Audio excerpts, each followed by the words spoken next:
Hello, I'm Adam Packer, and welcome to the lab.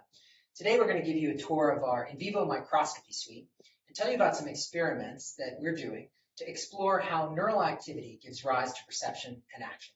Come on in.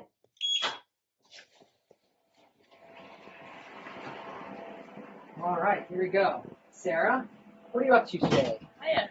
So I'm investigating theories of how learning changes the brain. Specifically, I'm imaging the responses of thousands of individual neurons across different higher order visual cortical areas and looking at how these responses changes during the course of perceptual learning. So I use two different types of microscopy to achieve this. Firstly, wide field imaging allows me to map the borders of different visual areas, such as V1, LM, and AL.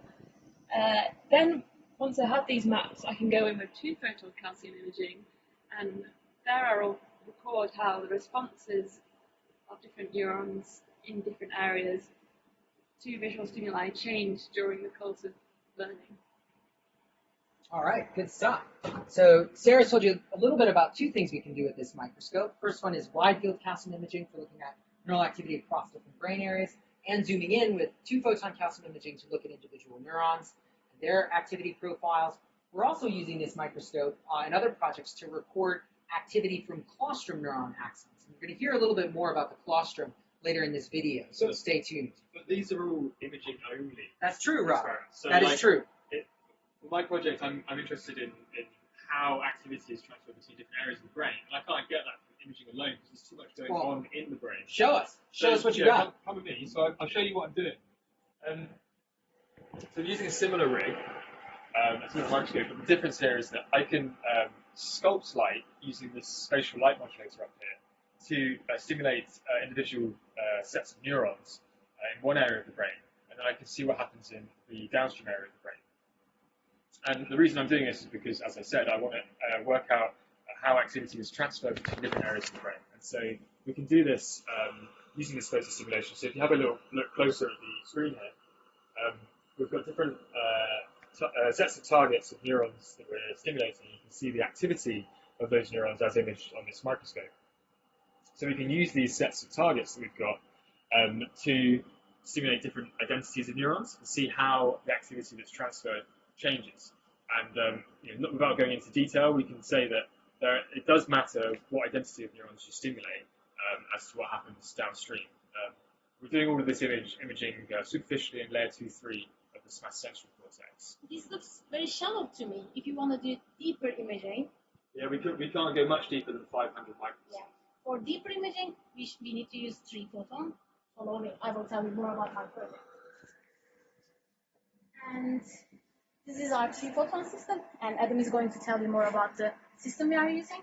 In my project, we are interested in the functional role of the claustrum.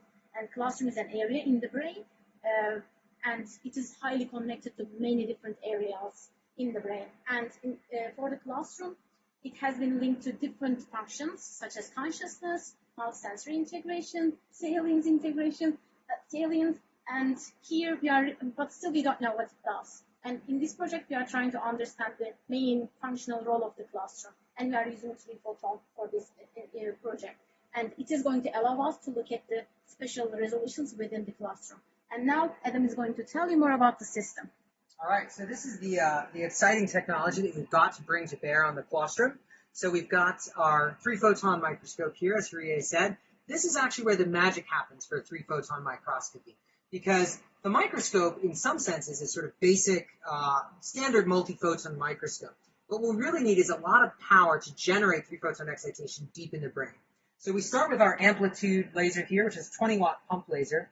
Goes through our OPA to change its wavelength to the 1300 nanometer light we need for 3-photon excitation. Then we've got a lot of other optics back here, which you can't easily see, for compressing the pulse to make it shorter in time to get, again, more efficient excitation, and other things like adaptive optics that we're going to use, again, to just get the clearest and brightest possible signal we can in this deep brain area.